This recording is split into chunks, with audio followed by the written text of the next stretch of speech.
Parallel counsel, you know the implications, so let me ask you one final time. Yes, my lord? You persist in formally requesting a search of the inspector's personal effects.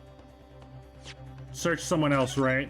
It has either it's still on Graydon, or like maybe they put it in it's on Graydon, or maybe they put it in the pocket of her face. What's her face? Oh. Oh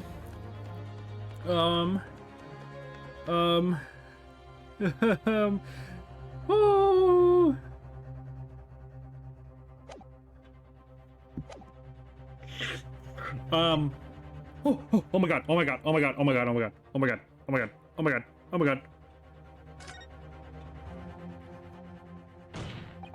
Yes, the defense formally demands the search be conducted. Well, don't say you weren't warned, but your typical Nepalese stubbornness may land you in hot water this time. Perhaps the lesson will do some good. Wait, did I say the right thing? Fair enough, I've got nothing to hide. Very well then. Bailiff, conduct a search on the inspector's personal effects, please. Oh, come on. The defense demands a search, but not of Inspector Gregson. What? What was all... Now what's all this? I'm the one you're accusing, aren't I? I thought you wanted to search me. You... that's a good one. No, Inspector, not you. Someone else. Just a meaning what to say. Lost it on the last, have you, Sunshine? The court shouldn't have put you under with this nonsense. You'll be completely irrational. Be quiet, all of you.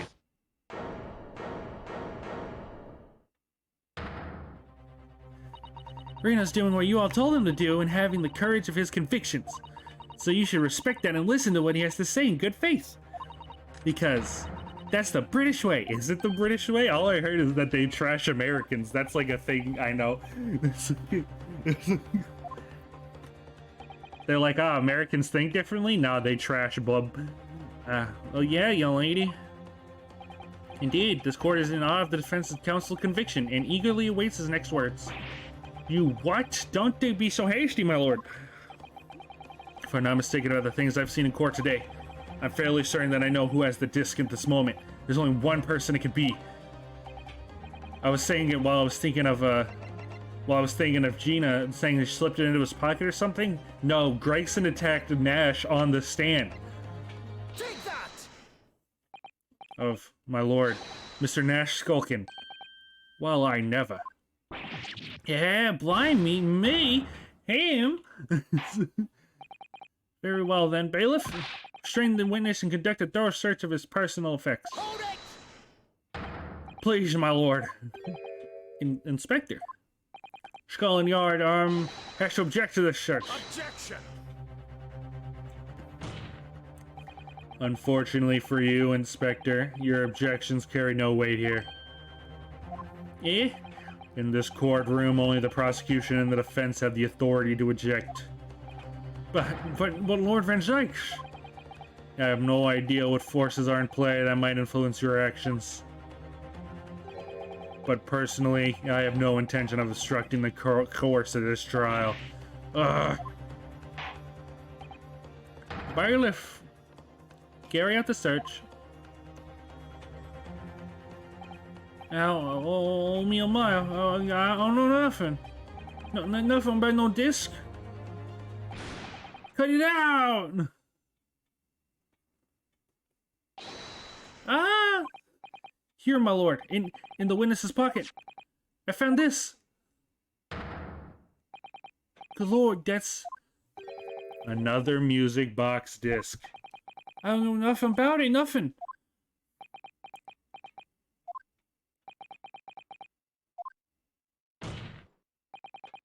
That is the second music box disc left behind by Magnus McGilded. Is it not Inspector Gregson? No! This is so cool! Order! Mr. Skulkin, whatever you say for yourself. Gordon Burnett, I mean just Gordon Flamin' Burnett! I swear I didn't know nothing about that disc. I honest to God.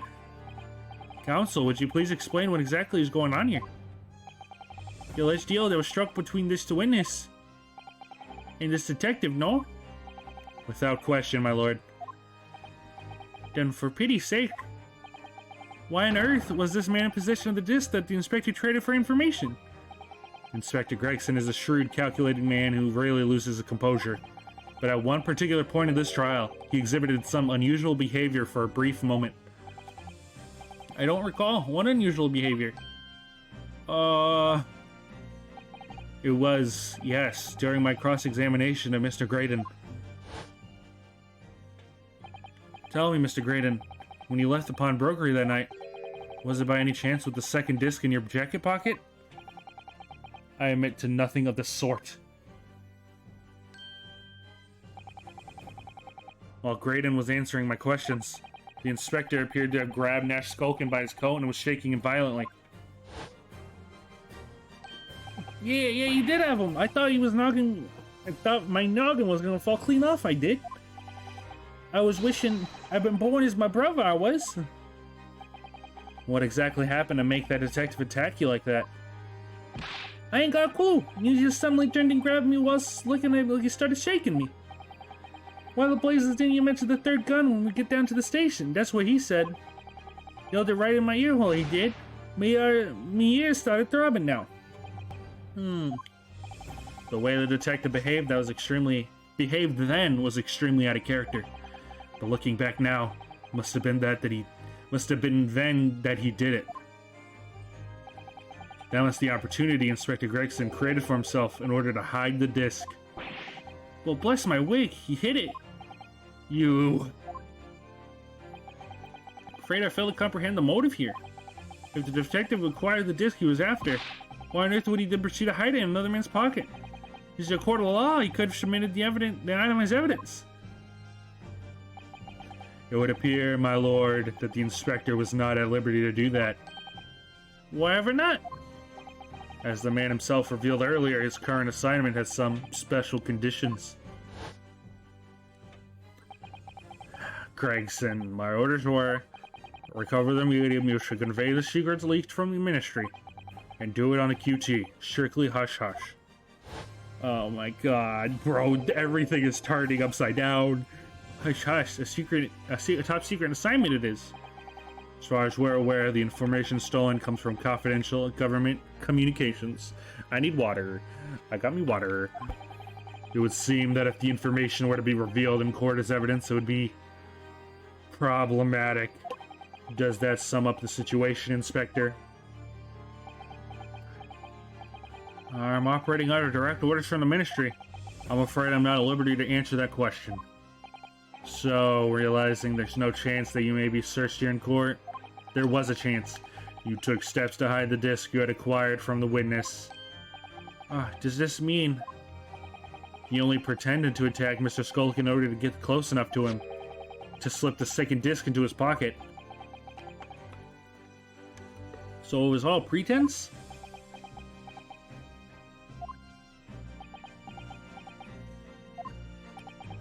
Well now, Inspector Gregson, and you, Mr. Graydon, are you prepared to admit to the accusations made against you of this alleged deal?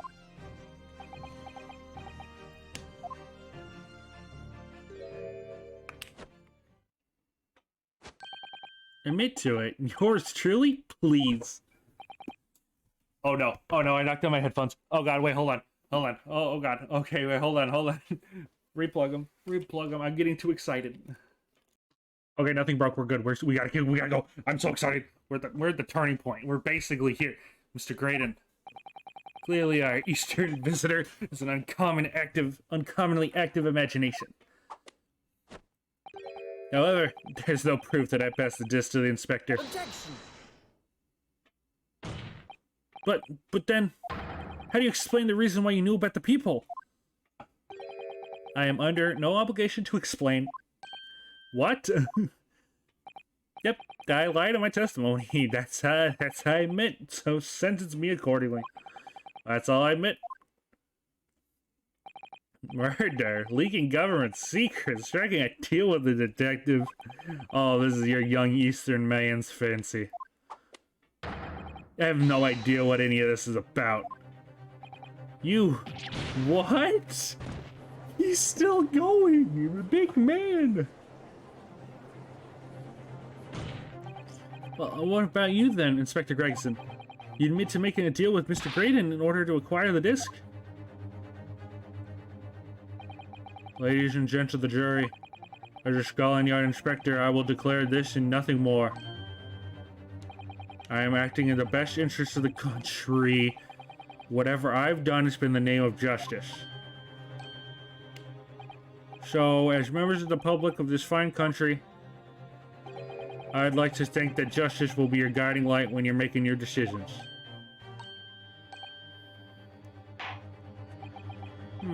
This is quite quandary indeed.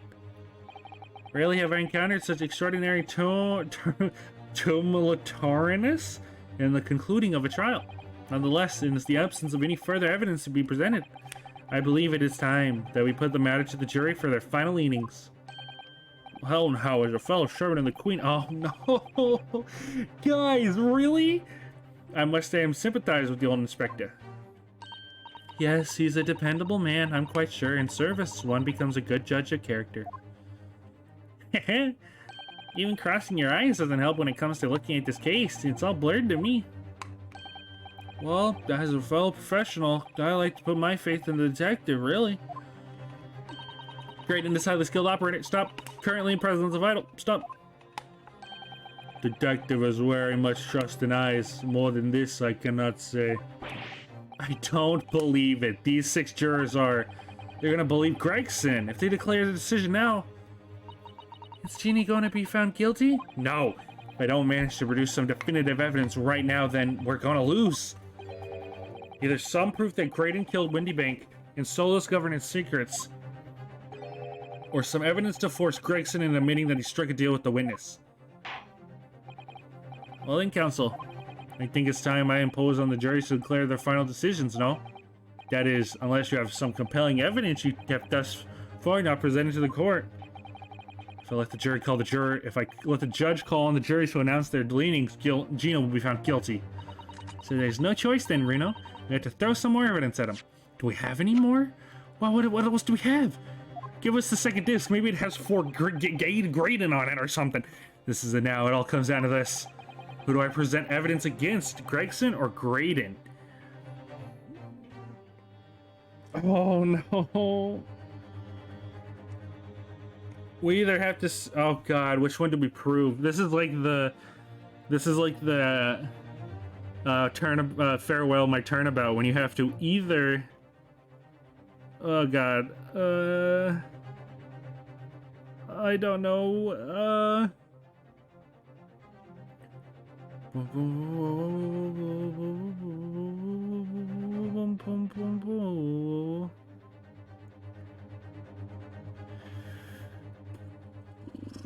Graydon.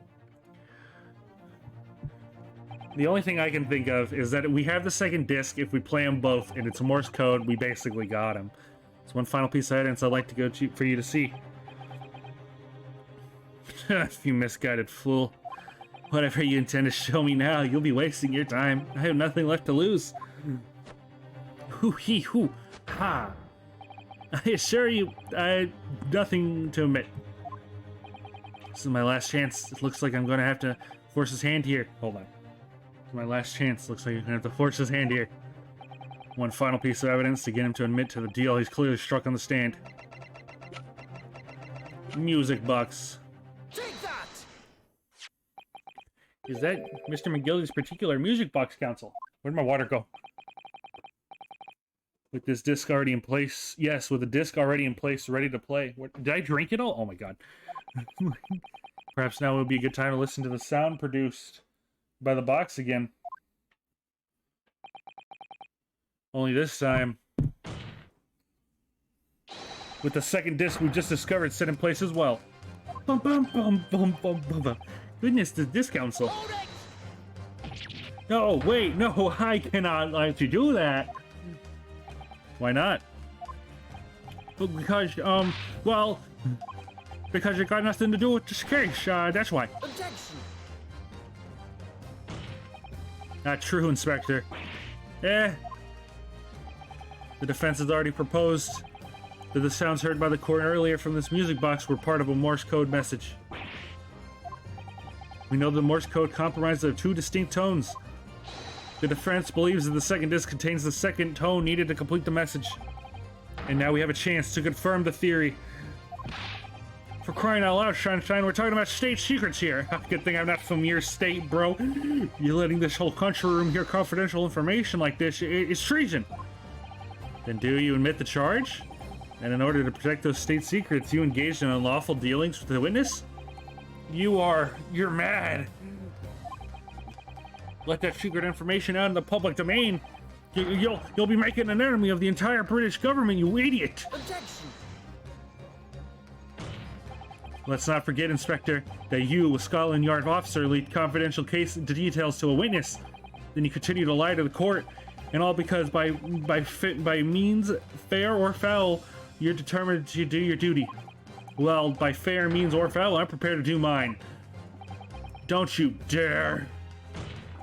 I will stop at nothing to protect my client. I don't care what I have to make an enemy of.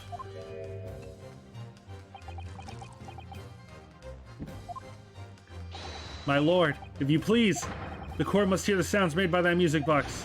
Come on, Van Dyke, for Pete's sake, stop him! Objection.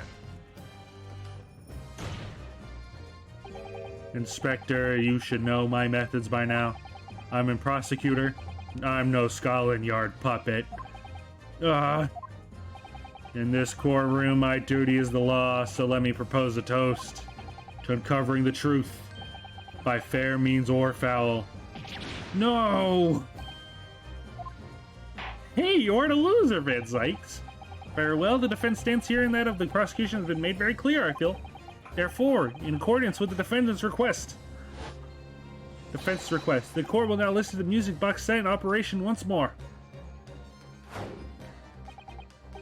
This time, with the second disc in place and both discs playing simultaneously.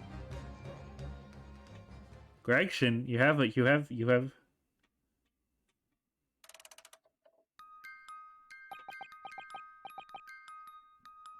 Oh ho ho. Listen to that. It's unmistakably now. It's Morse code. Alright, I admit it. Whatever you want. For the love of God. Shut that bloomin' box up.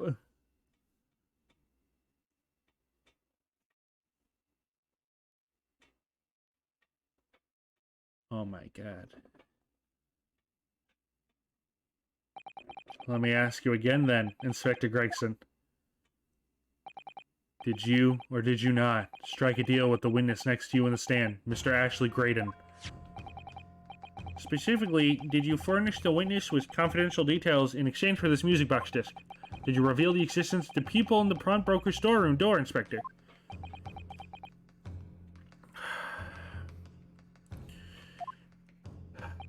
I did. Stop! What are you doing, man? It's all exactly like the young Eastern lawyer said. When the trial resumed after the recess and we were stood here in the stand together, that's when he approached me with the deal. Shut up, you imbecile! Shut up! Psst, you there. You're the detective who turned up at the pawnbroker the other day, aren't you? I may have something you're looking for, Inspector, with me at this very moment. So how about a trade? I suggest you accept, or information that may have certain individuals uncomfortable will soon become very public indeed. I kind of like that information become public knowledge, not under any circumstances. So I accepted the man's proposal and told him details about the case that should have put him in the clear. The people in the storeroom door and the bloodstains on the overcoat. By giving false testimony, this witness intended to have the defendant wrongly accused of murder. Inspector, you knew that. Yet you still revealed those details to facilitate the witness's perjury. I did. But then it turned out the people had only been made that night, after the incident took place. Scotland Yard wasn't aware of that, if I'm perfectly honest. Well, Mr. Graydon, what do you have to say for yourself? There's nothing more. There's nothing and no one left for you to hide behind. You struck a deal with the inspector in order to escape conviction of a very serious crime. Namely this. You are the third intruder who broke into the pawnbrokery on the night in question. And you perpetrated the murder of the proprietor, Mr. Pop Windybank. You. Traitor!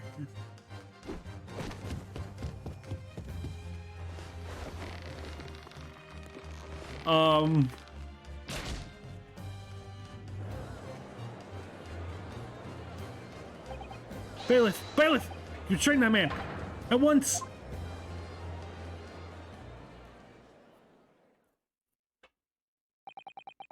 That's it then. It's all over.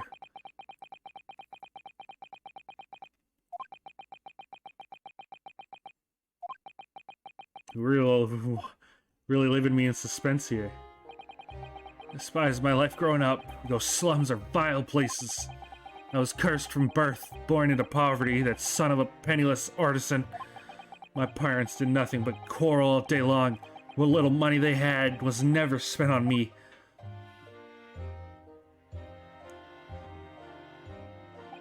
So I set about studying to better myself, and one day escape from that hellhole.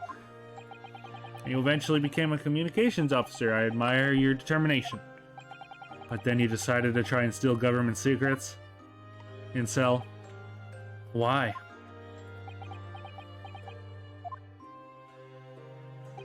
Isn't it obvious? Because I wanted money.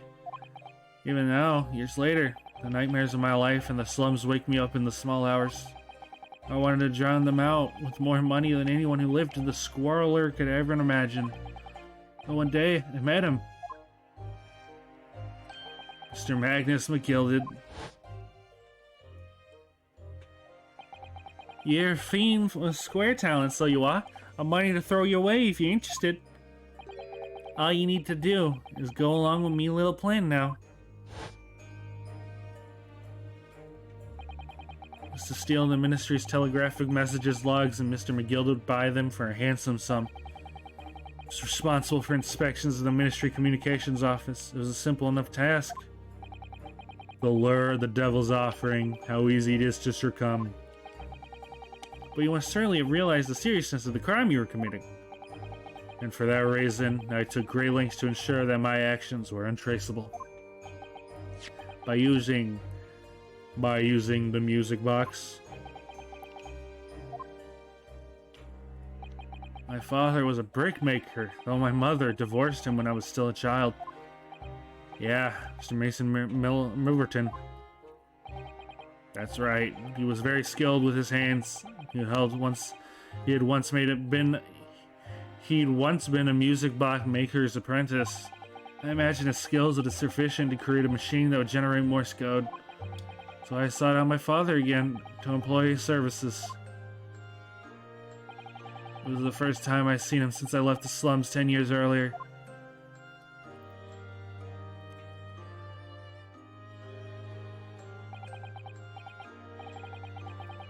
Oh no. Look, Ashley, what a fine gent you've become, eh? He was a different man to the one in my memory. A thin, frail old man. But poverty had never broken him, never corrupted him like it had me. I'm sure that he wouldn't help me if I told him the real reason. So I made him a story. I've got some work for you, Father. I need some music box discs made. Music box disc, eh? A musician friend of mine has written some music he wants to sell to the public. I bought the score with me. There are two, actually. I'd be delighted, son. It's been 20 years since I did any work like this, though. Fetch me tools, would you? They're in the loft. That's how I got him to make the two discs. Thereby splitting the information in two. We were taking considerable precaution indeed. Just to protect myself as much as anything. It meant that I could deal with Mr. McGilden in 2 separate transactions. The first involved the first of the 2 discs and the music box for playing them. I exchanged them with Mr. McGilden for 10 guineas. Then on receipt of the second disc, he would pay 1,000 guineas. So, what happened on the omnibus 2 months ago? It's because you did that. Oh my god, you got your own father killed, dude.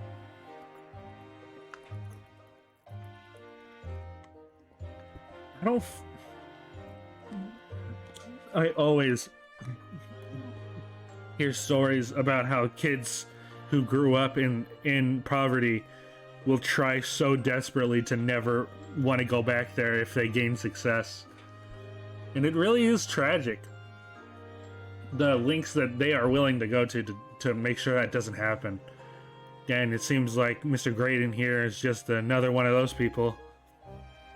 So I can't say I feel nothing about him. I feel sorry for him and how he feels and how this is how he thought he had to do it.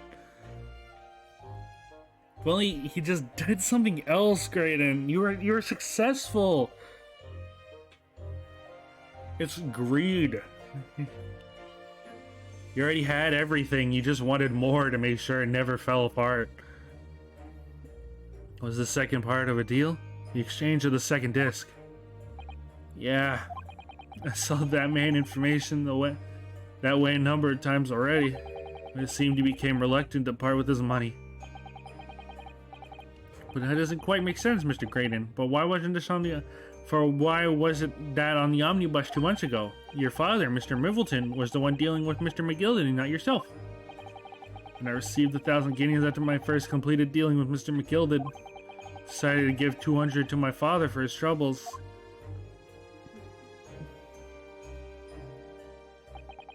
My father realized something was amiss. In time, he worked out that I must be involved in something dubious, and when he did, he said to me, "Next time there's an exchange, you'll let your old man do it, understand? Otherwise, I won't take your money anymore."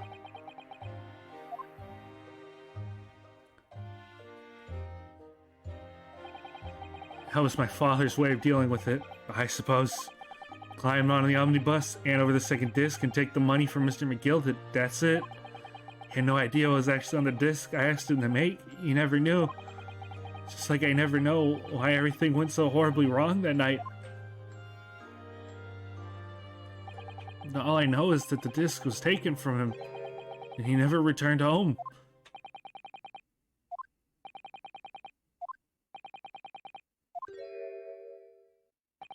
It was only then that I found out what sort of monster Mr. McGilden really was. After 10 years of not once uttering it, I swore on my father's name.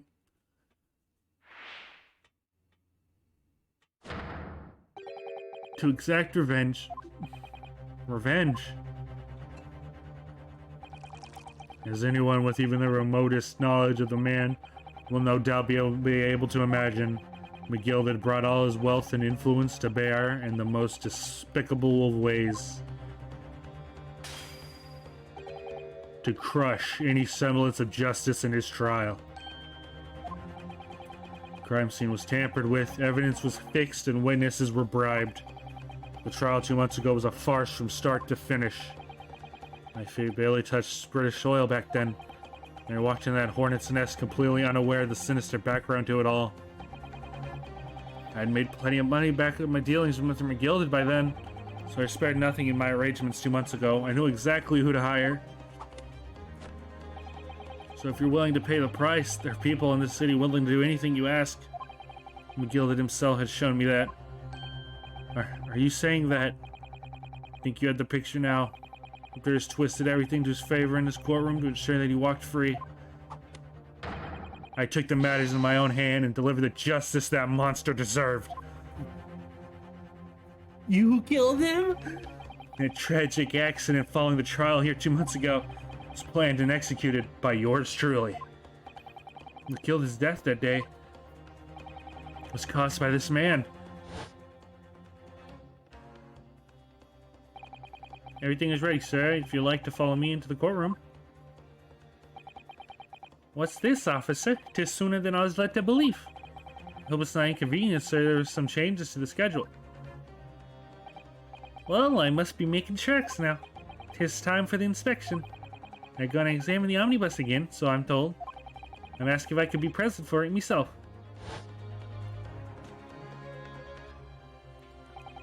So that policeman who came to tell Mr. McGillicuddy he could examine the omnibus again. That's right, an imposter hired by me.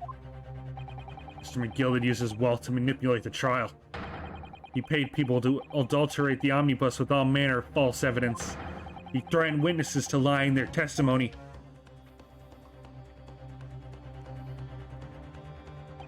So I gave the man a taste of his own medicine. Once the omnibus was doused in paraffin, one of my sham policemen ushered Mr. McGillicuddy inside, sent him on a one-way journey to hell.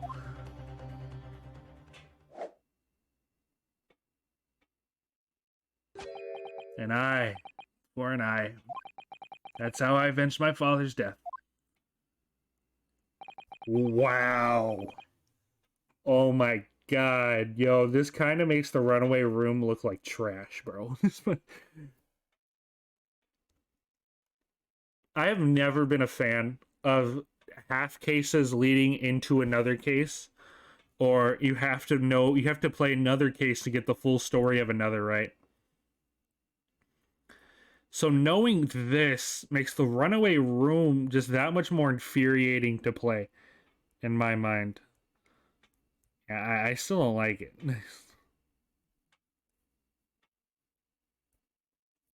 Yeah, I think this sours the runaway room for me more than it already was. But this makes this case extraordinary. This is probably one of the best final cases. Not my favorite. Turnabout Revolution from Spirit of Justice still takes that. But oh my god, this is good. A spine-chilling account indeed. That wasn't the end of it for me. There was a loose end. You see, a loose end. Yeah, I should think it's obvious. The second disc, which my father had taken to exchange with McGillicuddy. Yes. There was indeed no mention of it in the man's trial 2 months ago.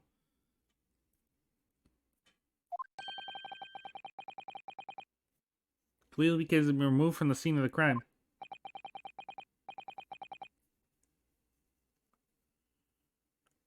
When I realized it was missing, I remembered something. Something from the first time I dealt with Mr. McGillicuddy. I always want to say Mr. McGillicuddy.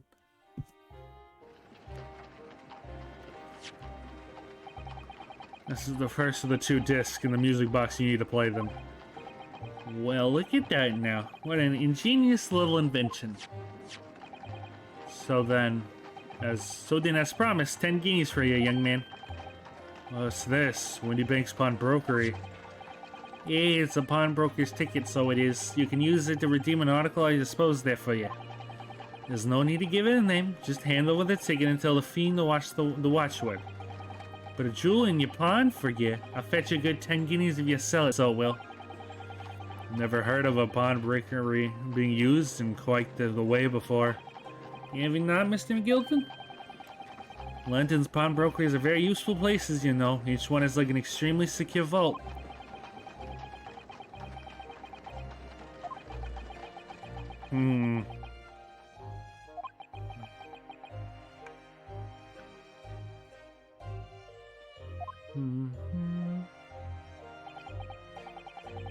So I know that if I had taken steps behind the disc, it would be in the pawnbrokery somewhere.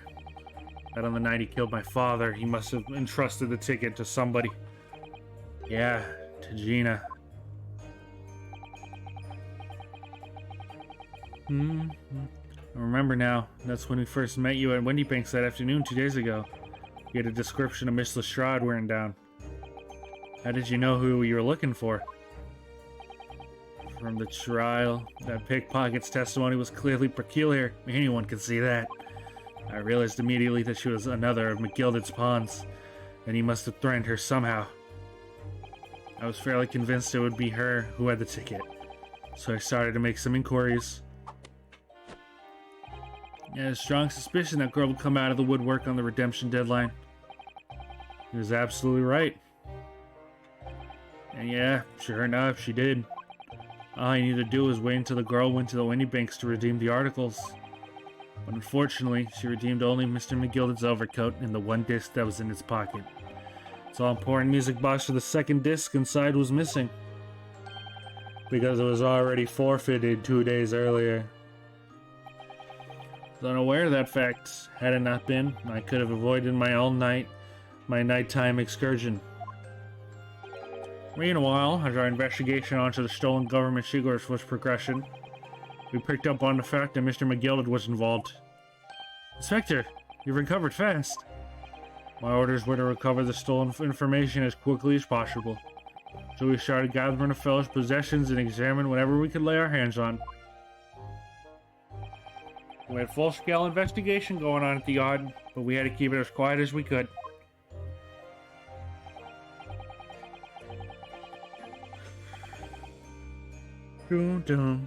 So when the inspector here took the disc from me and the pawnbroker that day, I became nervous. I was sure the music box and that second disc were still in that shop somewhere. So I knew it was a race against time. I had to find those articles before the police did. So that's what prompted you to break into the place that same night. With the help of your old friends, the Skulkin brothers. What happened that night at the pawnbrokery can only describe as a nightmare. While Nash and Ringo was searching the counter, I located the music disc I sold to Mr. McGilded on the shelves of forfeited articles. And the second disc was inside. Yeah, I slipped it in my pocket with a very deep sigh of relief. But then, something entirely unexpected happened. What are you doing in my shop? Bang!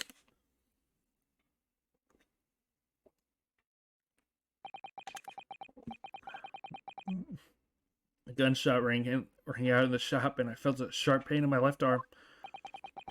The broker fired his gun, and the bullet pierced your limb. Yeah, exactly. But unfortunately, I decided to bring my own gun with me that night, just in case.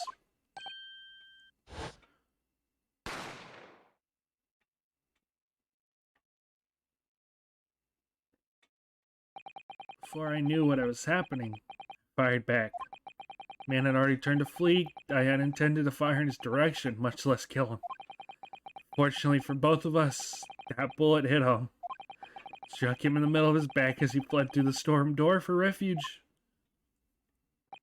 A sorry, sorry tale. All it took place in the blink of an eye. I don't imagine Nash and Ringo even realized what had happened at first. I was terrified, so I fled. And that's the whole story. That's everything that happened at Windy Banks on that wretched night. Damn, dude. It was an accident? My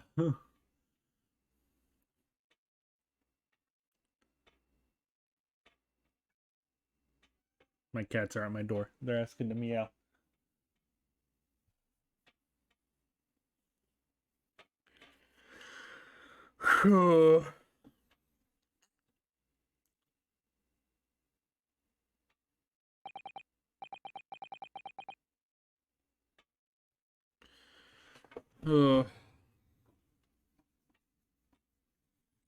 Earlier you called McGilded a monster. A man who used his wealth and influence to distort the facts and escape justice for the crime of murder. But you did the exact same thing. What tragic irony. For what you have done is exactly the same.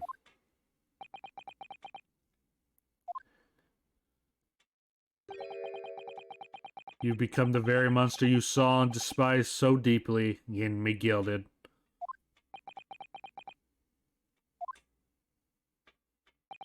Yeah, I think I have.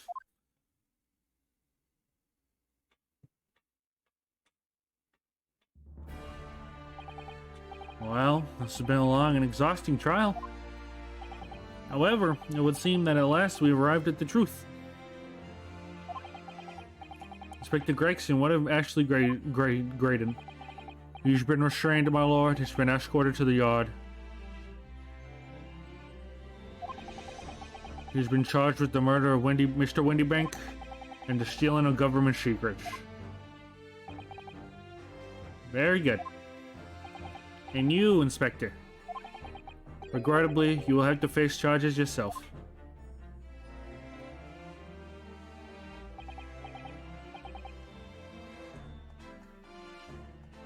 Yes, my lord, of course.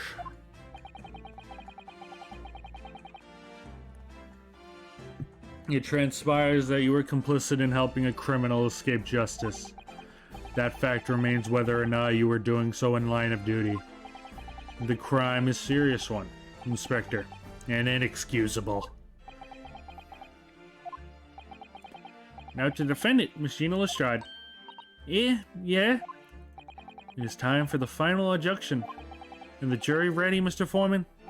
Yes, sir. Guard up squadron standing by, sir. This is really it now. The last push, the final call, the finishing whistle. My men are ready to deliver their verdicts. Thank you, Mr. Foreman. Very well, ladies and gentlemen of the jury. You will declare your final decision to the court. Not guilty. Not guilty. Yeah, Not guilty. baby. Not guilty. Not guilty. Not guilty. Bum, bum, bum, bum, bum, bum.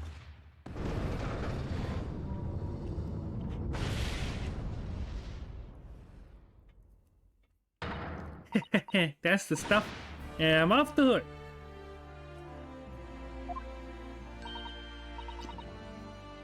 Finally, Reno, you finally managed to do it.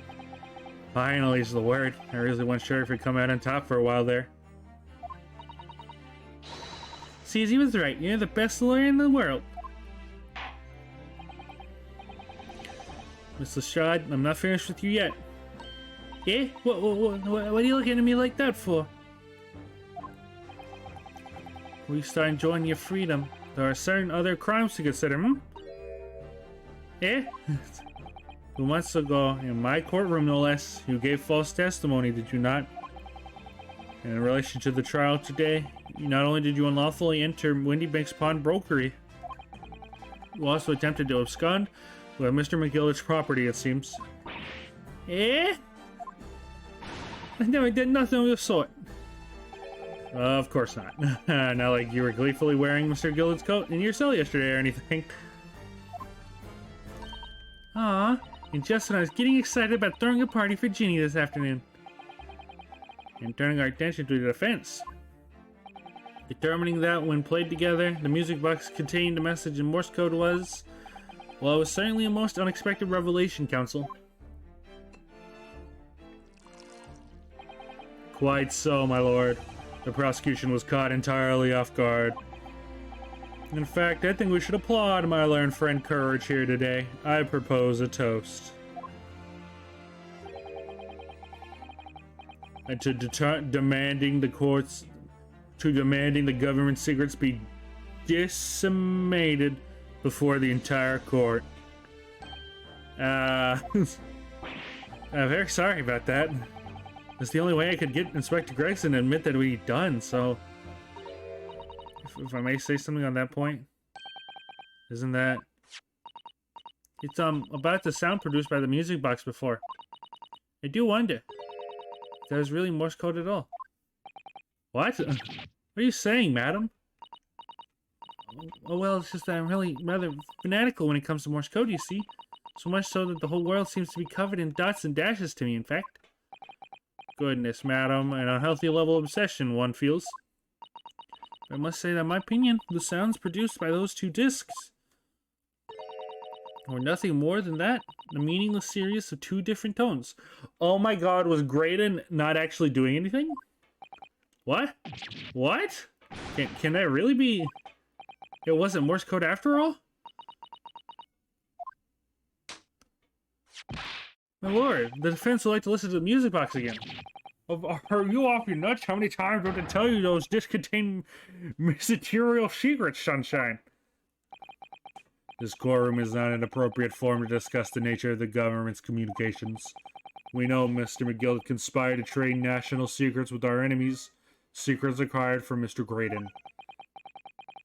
Now that the man admitted to his crimes, we have no need to pursue the matter further. But is it really gonna? It's really gonna bother me. Miss Lestrade. Yeah, my lord. That's what you've been seeing today here in the courtroom. It's been extremely disturbing. Falsified evidence, intimidation, perjury, a grim catalog of depravity.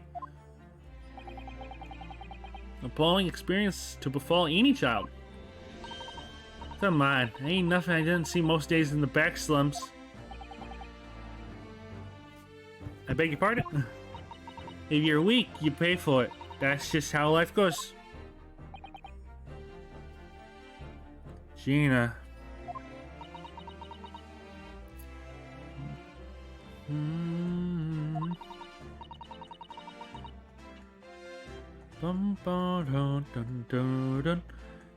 Look, I reckon I worked something out today.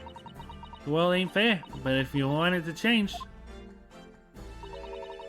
you gotta start at some. You gotta start at some. You gotta change how you are yourself.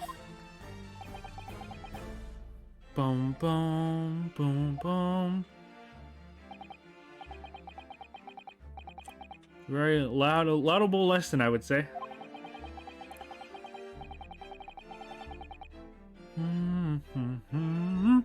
I look forward to the born-again Miss Lestrade never gracing my courtroom with her presence again.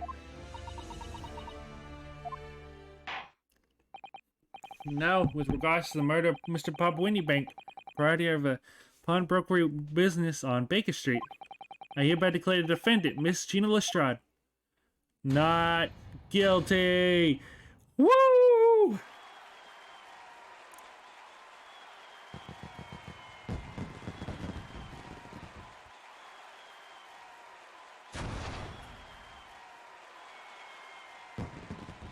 Whew.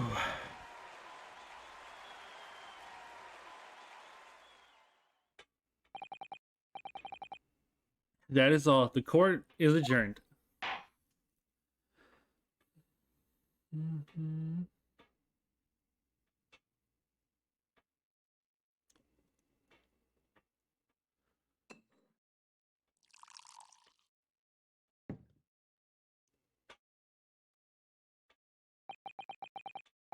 On a personal note, I must say you surprised me, my Far Eastern friend. I'm no longer your learned Nepalese. Oh. Despite being a Nepalese, you saw through the pretense of the malice that festered within the Englishman.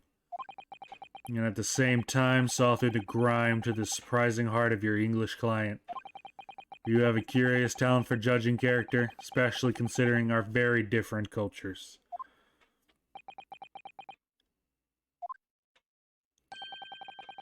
Oh, I don't think there's anything curious about it.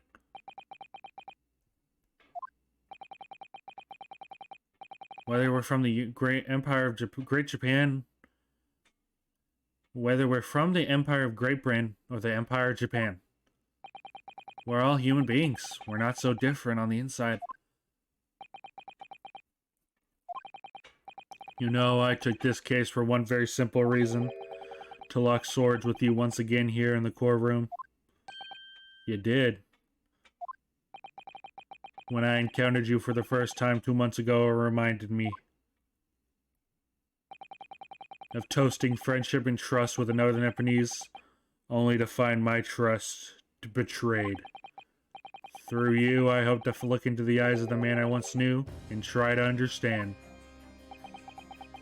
What? You mentioned something similar earlier today, about total betrayal at the hands of the Japanese.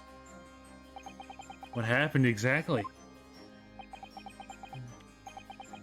Well, you may ask, and one day, when the time comes, you will learn the answer, whether you like it or not. Alright, then I'll wait for that day if I must. Oh my god, is this a sequel bait? Coming to be known as the Reaper of the Bailey, and my retirement from service 5 years ago gives me cause to wonder if our meeting has some deeper purpose. So, farewell, my learned Nepalese fellow, till we meet again. Da-da-da-da.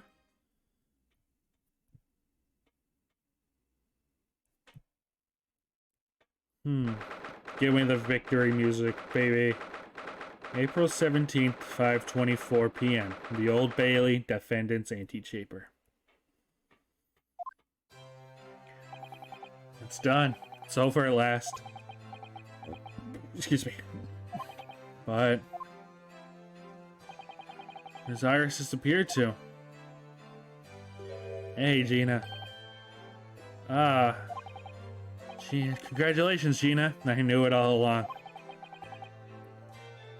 I knew you were innocent. Well, you did what you said, Mr. Naruhodo. You believed in me, right up to the end. You're as old as your name. You're as odd as your name. It's odd about it. Told you I had faith in you, didn't I?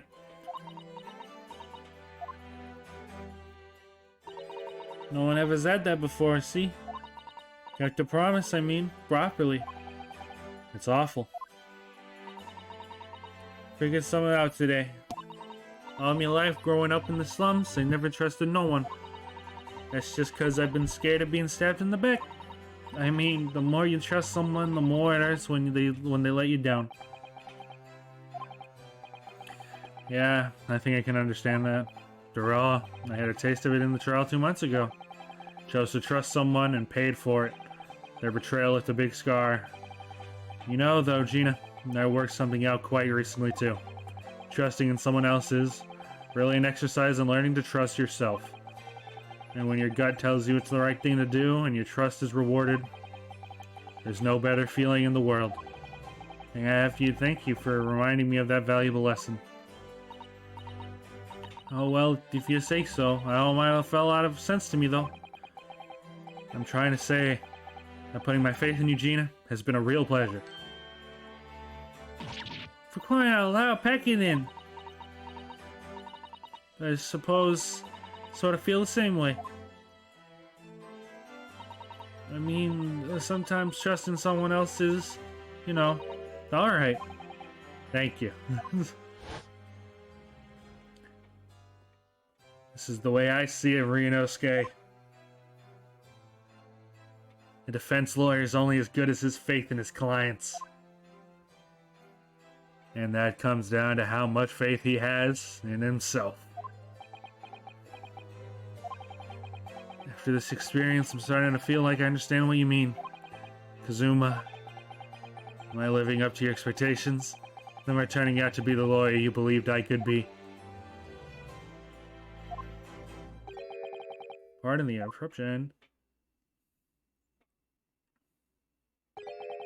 But what the deuce does a man have to do to be noticed around here, my dear fellow? Ah, that voice. It's too late for that voice. Now, Mr. Naruhodo. I've been standing here patiently in the corner of the room for an eternity. Ah, yes, it was me all along. I would have said when you noticed. But you people, with your innocence babbling. Mr. Sholmes. Yes, it was me all along, you see?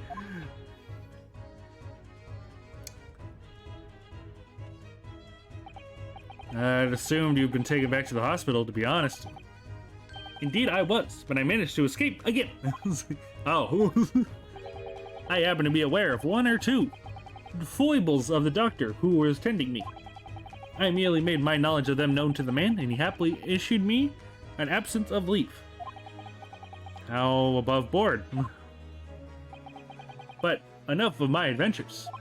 That was a fine victory, Miss Naruhodo. Your tireless effort just awarded, I feel. Congratulations are in order, and as a close friend, I tip my hat at you. Oh, thank you. Some great detective you are, being cold as ice, maybe. Have I irked you in some way, Miss Lestrade? Well, you've been having a snooze in your nice soft bed, some of us have been fighting for our lives. Ah, well, that bullet did cause me to lose a substantial amount of blood, it's true.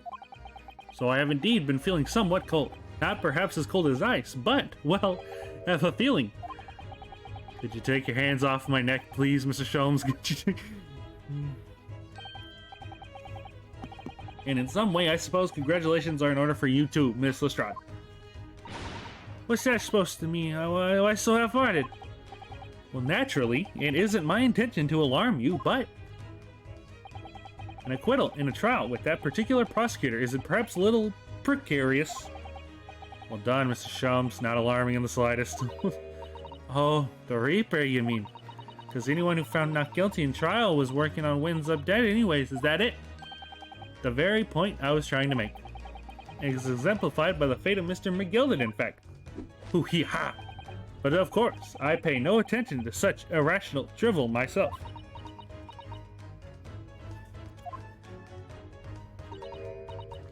Yeah, well, it doesn't bother me. Oh, really? Of course not. The way I see it, the Reaper's a bit like I'm upstairs. Him upstairs? You mean like God? Yeah, him upstairs knows what's what, right? He knows what people are like on the inside. He got the wrong end of the stick. There are some covers like the bog rotter, water raw to the core. At the end of the day, him upstairs makes sure they get what they deserve. I suppose that's only one way. So that's one way of looking at it. Divine justice is one thing, though. The Reaper taking matters in his own hands and claiming lives is another. Well, I ain't like that Mr. McGill of this world, so I ain't scared. I got principles, see?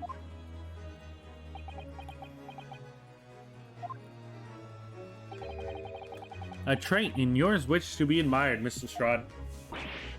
Oh, just give me a rest, alright? As I was saying, congratulations are in order. The news of your acquittal was very welcome news to me indeed.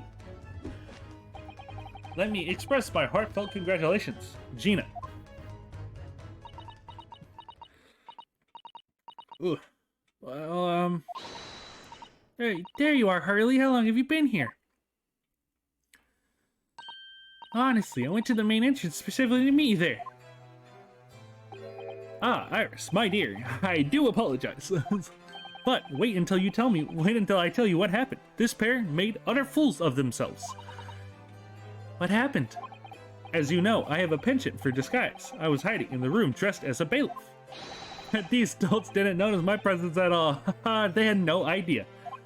Could you imagine, Iris? Would you credit it? I'm not sure, really. I beg your pardon? I'm sorry, Hurley, but you don't have the weighty presence you seem to think you have.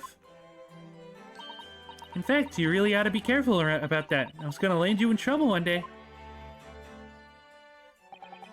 I'll be careful. Ouch. Anyway, such a shame. So hoping to throw a party for Ginny tonight. But you won't be able to come, will you? Don't look at me like I'm going to go nowhere for a while. You heard the judge's patter? I got stuff to make amends for, apparently. All of them offenses. What was it again? Breaking and entering? Taking the bog trotter stuff we was in luck? Blah, blah, blah. Yeah, I think you'll find that basically being a pickpocket is the main offense. But diving ain't an offense, it's a job, ain't it? I don't think so.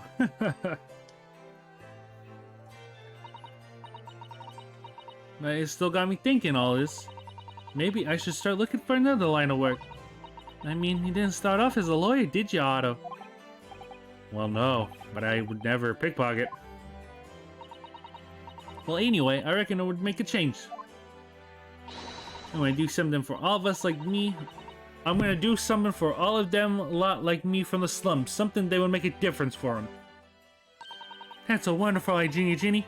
And I'm sure you can do it.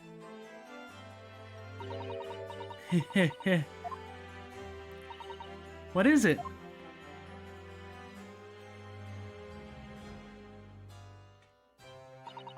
Nothing. Miss Gina Lestrade. Prison carriage has arrived, ma'am. Come with me to the rear gate at once. Right. Well, looks like I'm off then. Yeah, goodbye, Gina. And good luck. Please don't die. Like 2 feet from now. Otto? Yeah?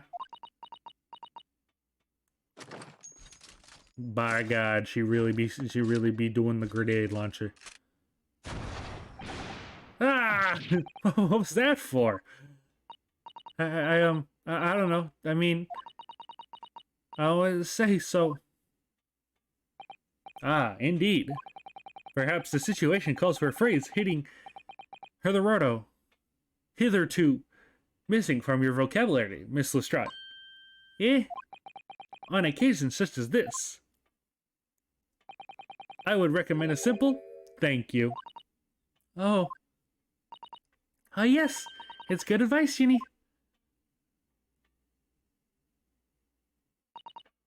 Right, I see. Well...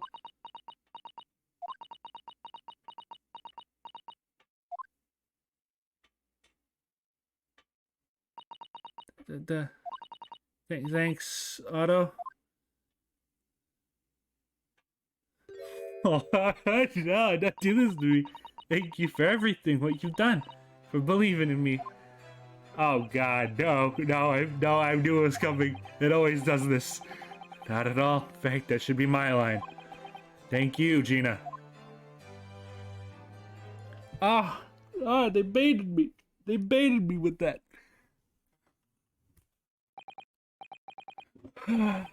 Well, there she goes. I wonder if I'll ever see her again. Well, quite the indomitable pick purse. I nearly forgot. I bought a paper outside. It's a special edition, and this trial is all over the front page. Pickpocket's innocent proven. Isn't it wonderful? You should have shown it to Gina, Iris, and she would have been thrilled. Oh no, how silly of me. But anyway, would you like the good news or the bad news? Not again. Well, what do you say, Ryuno? Hurley? As usual, think it's rather to get the bad news out of the way first. Absolutely not. I have no intention of listening to anything but good news. And there you have it. How people answer the question says a lot about them, doesn't it? How they answer it seems a lot about them. Let's not go there. Alright then, maybe let's start with the good news this time. Rain has finally stopped. There's a record level of rainfall, apparently. Well, that is good news indeed. We can journey back in greater comfort. Alright then, what's the bad news? The huge storm has left the seas very choppy. The channel in particular is awful, so sailing out of the Dover has been delayed by a day or more. Wait, Dover? That's right. If we head to the station immediately, we may still make it in time to wave Susie off. Oh my god, yes. How is that bad news? But, there won't be a train, surely? We couldn't be that lucky. Hoo-hee-ha! Who do you think I am, Mr. Naruhodo? Mr. Sholmes? I have rushed to Victoria Station earlier and made arrangements for a special express. If we hurry now, we shall be there in time for dinner. And I know of a fine restaurant that serves the most delicious baked soap. The great detective does it again. Indeed, he does. I happen to be aware of a number of the rail transport director's foibles. What? I merely made my knowledge of them known to the man, and he happily laid on the locomotive. Elementary. Just an idea, but it might be wise to stop manipulating people that way. What are we waiting for then? To London, Victoria. Wow, this is like seeing Maya off in the end of Ace Attorney 1.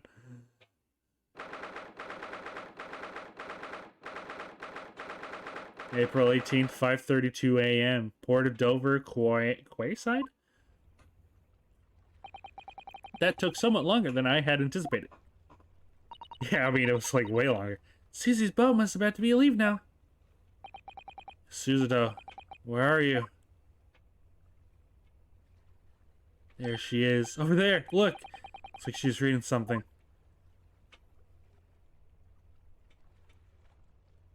Hold it! Suzuto, wait! What are you doing?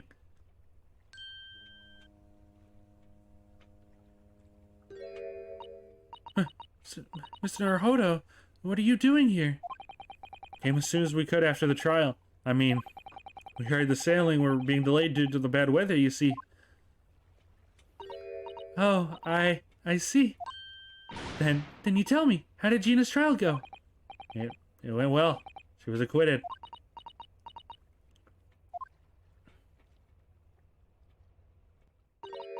That's wonderful. Really wonderful news.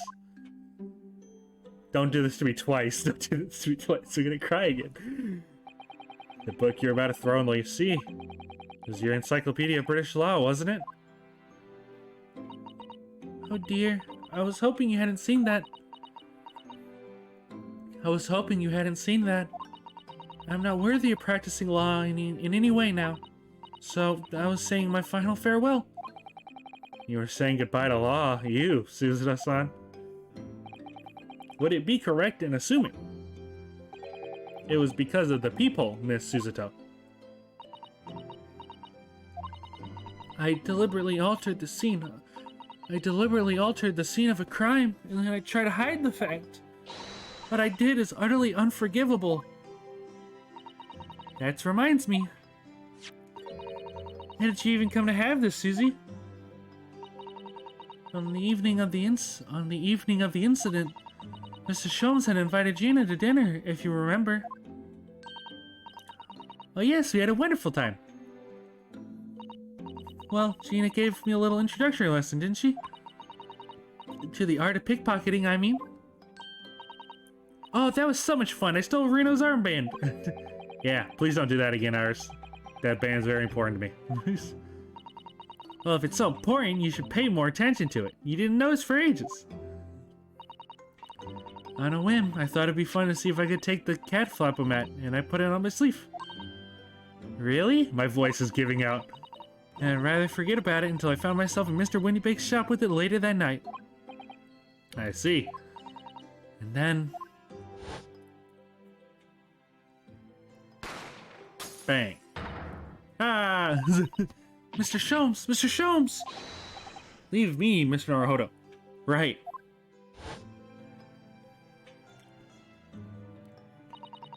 Mr. Naruhodo had left the shop. I started to think. That door started to play on my mind. Storeroom door, you mean? Yes, if Gina was anywhere in the shop, I realized it could only be behind that door. And at that moment, the little device that I had on my sleeve sprang to mind. I was so worried about Gina, I simply had to know. So you used the cat flap-o-mat to make the peephole in the door. As captured on photographic print at the shop. By one of Hurley's red-handed recorders. Indeed, it was of the first importance, that point. Precisely when did the peephole was made, that information could be proven to be Mr. Naruhodo's greatest weapon. Though, naturally, without proof, it would have amounted to nothing. But when I took a look through the peephole in the door,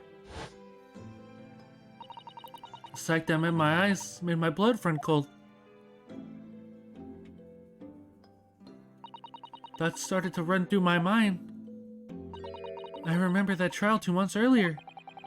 The trial Magnus McGilded.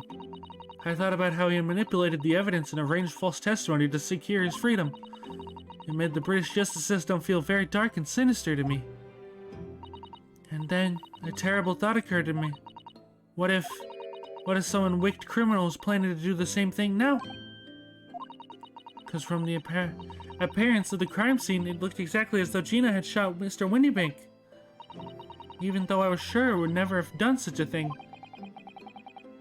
You were worried that the true criminal would try to frame her for the crime. That's right, but then I realized it would be very difficult for anyone to give false testimony in that case. What do you mean?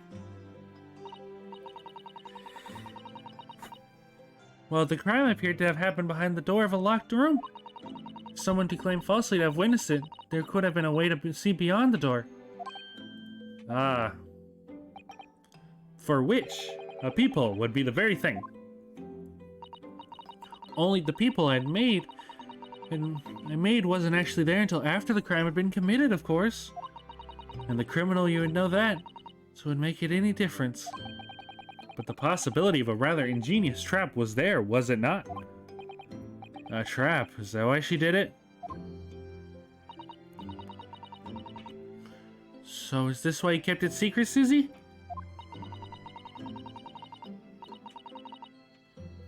You know, you never mentioned that you made the peephole to anyone, not even to the police.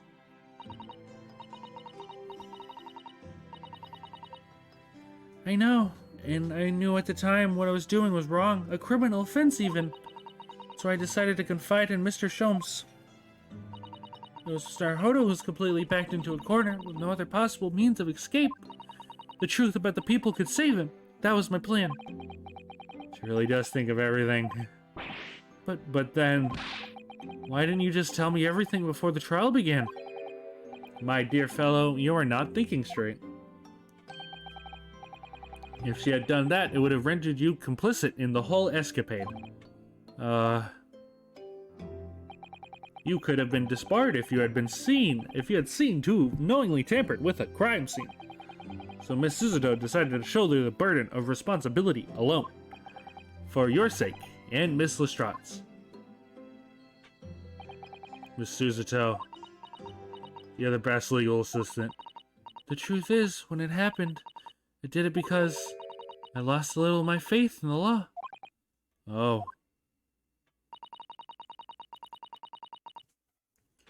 I was worried that the right person wouldn't be convicted of the crime. The moment I allowed myself to think that is the moment I lost my right to call myself a judicial assistant.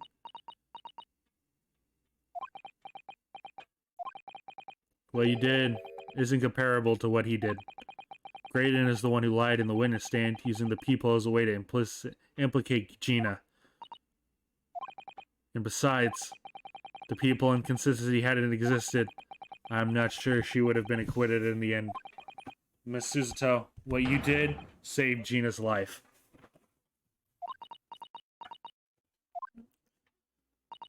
Well, with your kind words, Mr. Naruhodo, you've saved me too from my regrets.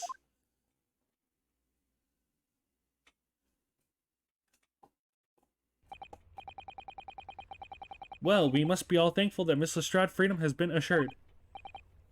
Yeah, exactly. Although some of the loose ends in that trial will continue to play on in my mind, I'm sure. But the revelation that the music box disc contains secret messages, Naruhodo. What a triumph to work that. I'm full of admiration.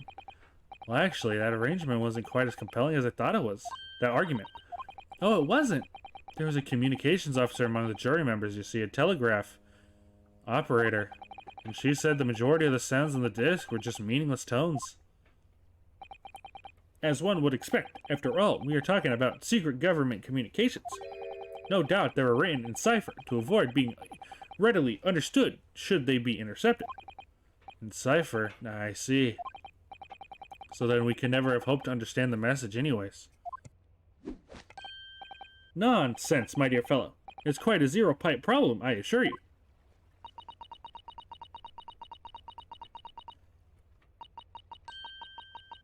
A. So. Gi? What? Well, that can't be a real word, can it? How funny. Wait, Iris, what did you just say? Oh, I just said asogi. Does that word mean something to you? Mean something? Asogi was the name of my best friend. What? But how? How do you know that name, Iris? I wrote it down during the trial before, when the message was playing on the music box. She transcribed it on the fly. She really is a genius. I thought the message probably wouldn't be written out in plain Morse, so I tried various ways to interpret it. But whatever I tried, the words just didn't seem to make any sense. That is, in English at least. Oh my god. Oh? It suddenly occurred to me, you see? There's more than one Morse code, not just the English variety. Various countries around the world have altered and added to Morse code using their own languages. I don't believe it. Are you saying... That's right. I've only actually seen a chart of Japanese Morse code once before. But I think it's based on the Iroha pangram, isn't it? You mean to say that in Japanese Morse code, the message says asogi? Yes, I think so. Sorry, but I don't remember all of the Japanese Morse code. Iris, would you let me see that? Suzuto, do you know Japanese Morse code? Yes, I spent some time studying it. So I'm quite sure Morse would become ever more important for international communications. Then might I recommend, my dear madam, that you focus your efforts on the English version. But be it as it may, Iris, show me the message, please. Of course.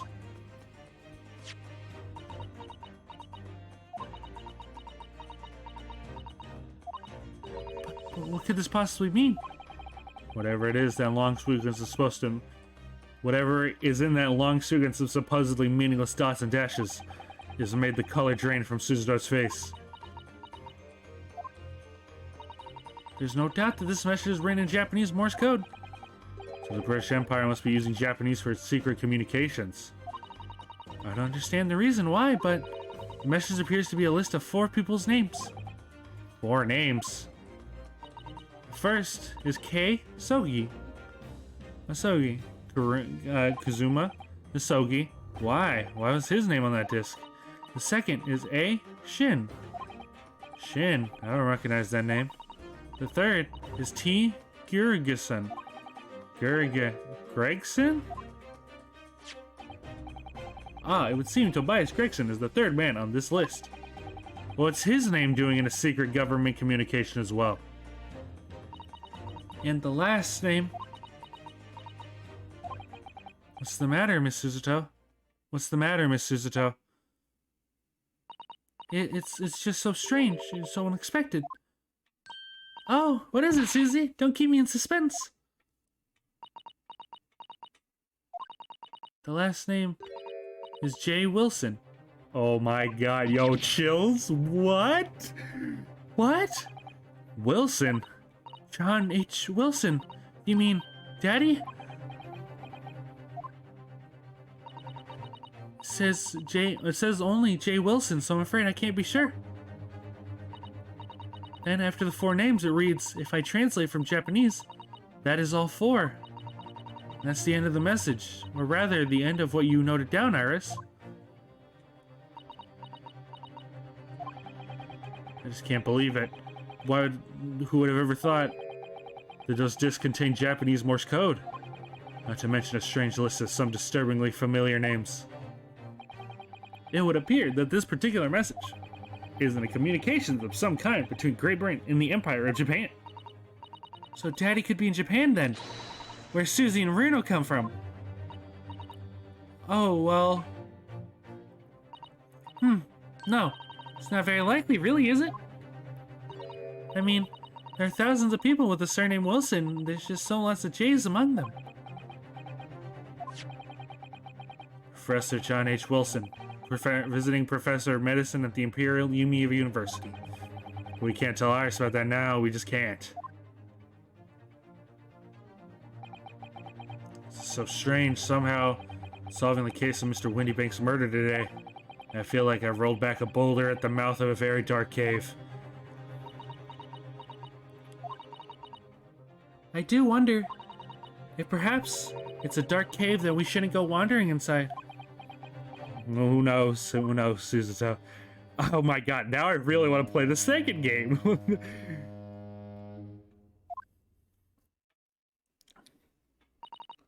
Oh dear, the ship is going to set sail soon. Yeah, it seems so.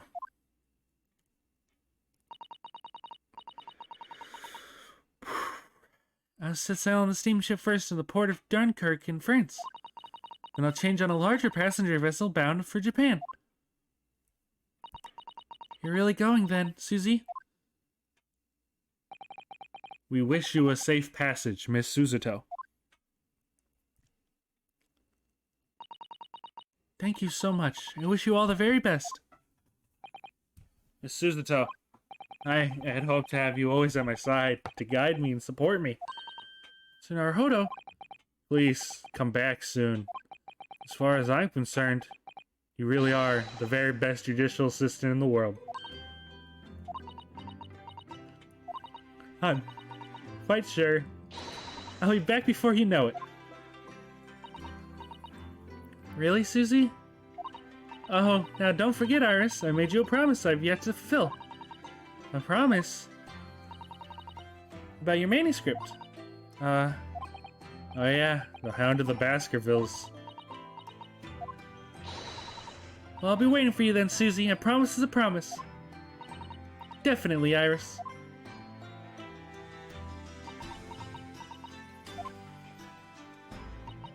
Mr. Naruhodo. Yes? Do you remember the first time we met? Yes, of course.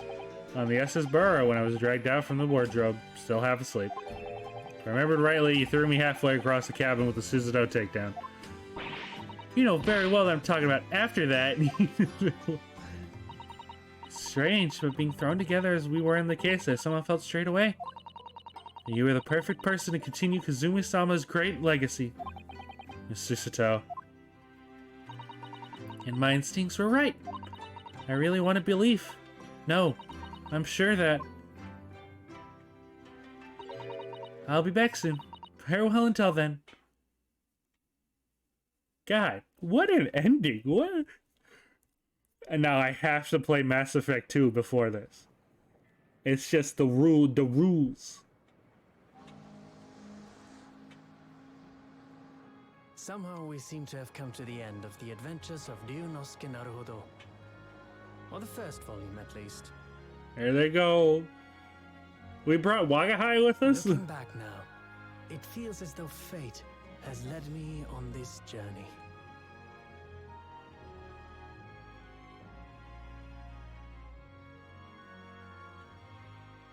Fate led me to becoming a lawyer, to traveling halfway around the world, to meeting the great detective. I'm sure there'll be trials and tribulations ahead. Of course there will. But whatever happens, I know I'll be able to turn my fortunes around. Oh, he be crumping. He be doing it. After all, I have the greatest friends in the world on my side. Oh.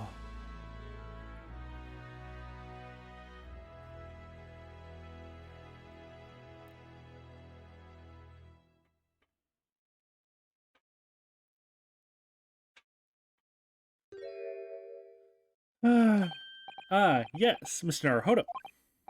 Yes, Mr. Sholmes. I have some rather awkward news. The railway company has decided to sue over the special express train, apparently.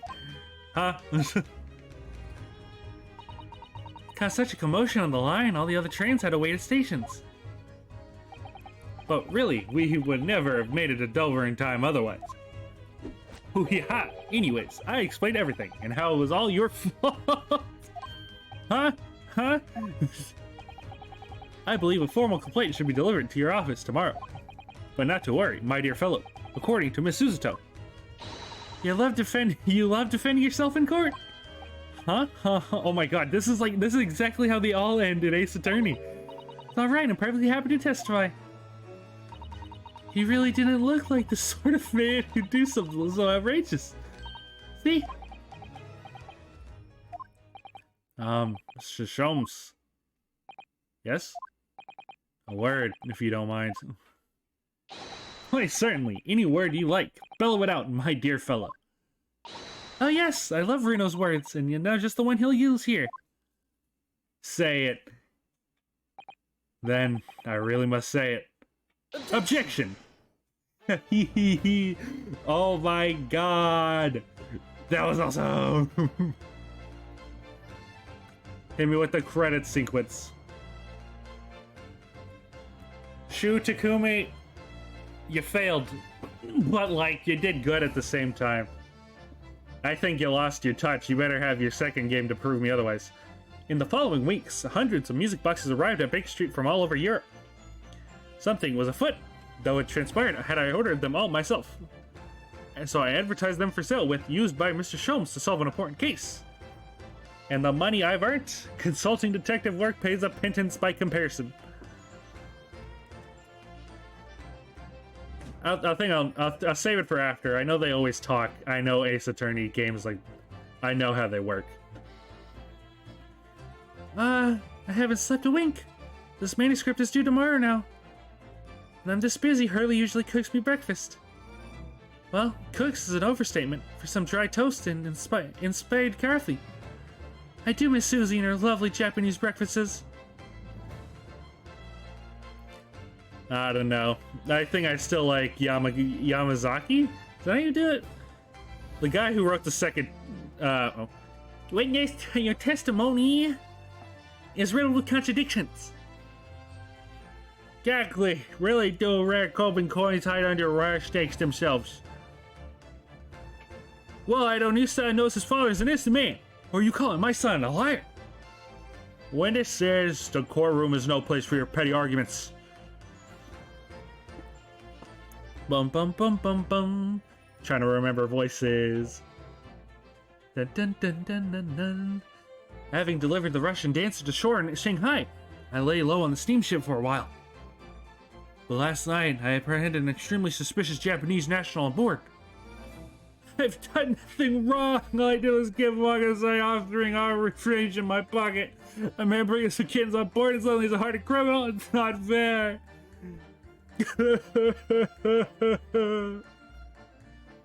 That's funny. So Seki getting absolutely beamed.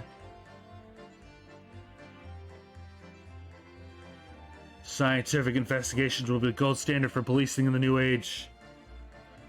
I dream of a world governed by the tenets of order and discipline, like a great clock, in fact, whose hundreds of parts mesh together in perfect unison.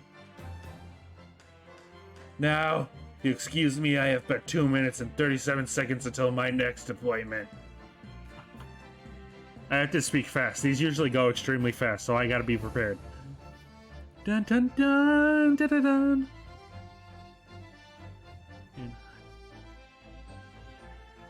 The latest Shranch magazine is out, and I am in it again. Wherever I say that one line she wrote now, I get a standing ovation. Want to hear it? Humph. Not bad, I suppose, for an amateur. Glug, glug, glug, glug, glug, glug. Huh. Her ladyship puts me to shame. Dun dun dun dun dun dun dun. Bum bum bum ba bum bum bum bum bum bum.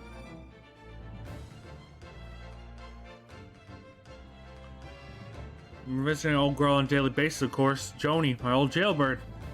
What I say, battling with those bally stairs every day has done wonders for the dicky peg. Managing rather well with the housework too. Got this maid business tapered up, I'd say. Hope the gossiping neighbors don't realize the man of the house is his own maid. I really expected the young jury number 2, but I guess we're not going to get that.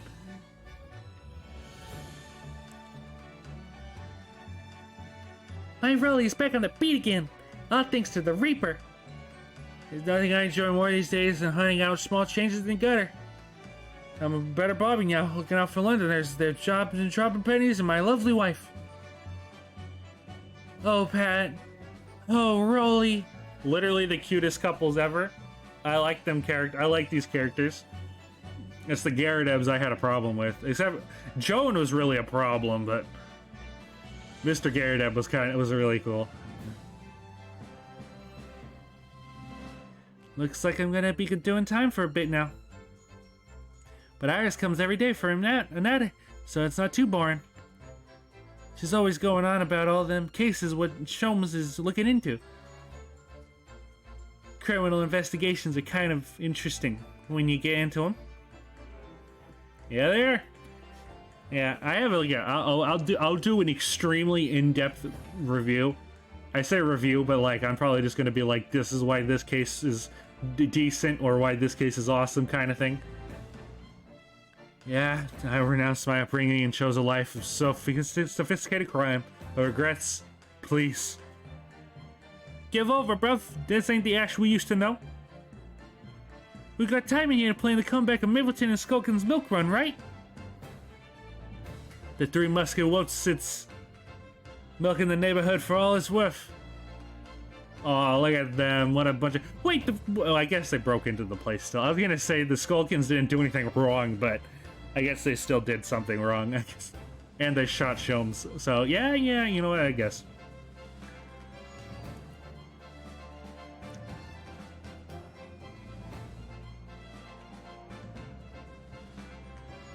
This past 6 months has been a time I shall remember forevermore. Painful goodbyes and wonderful encounters. I've come to realize that's what life is about. Naruhodo-san, I promise. Your sister will return to you one day. But for now, I leave you with many memories and a heartful wish that life will treat you well. Oh.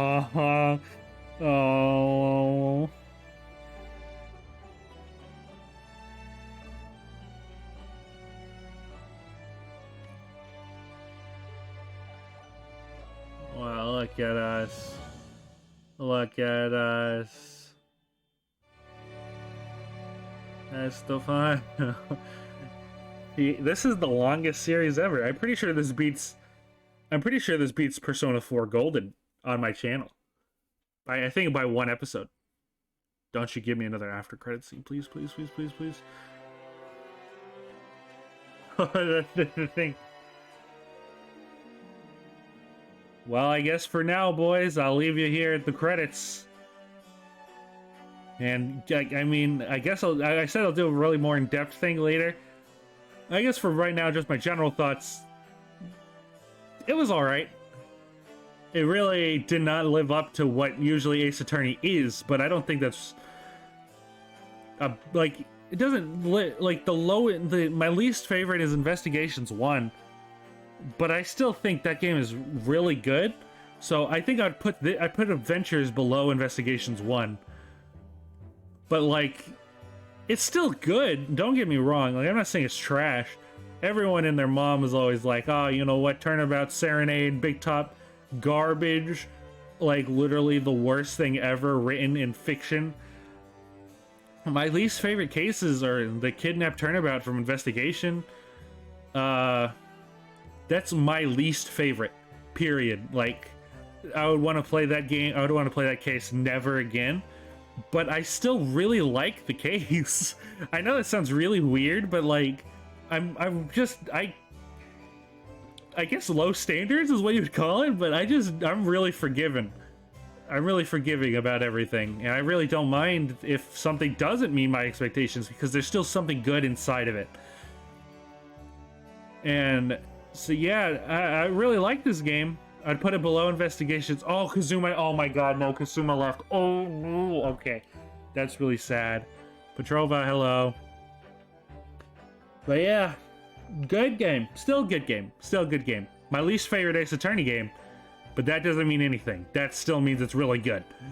So yeah, I had a lot of fun doing this. I'm definitely gonna do the second game. Mass Effect 2 is looking like it's coming before. And maybe Mass Effect 3, depending on how long my voice... if my voice recovers enough through Mass Effect 2. Because this really killed it. This is something I've never done before. And I had a lot of fun doing it, so I guess I don't really mind. And I guess I have to prepare for Ace Attorney 7 if that ever happens, which I really hope it does, dude. So yeah, I'll leave you all here with the credits. I'll be seeing you all next time.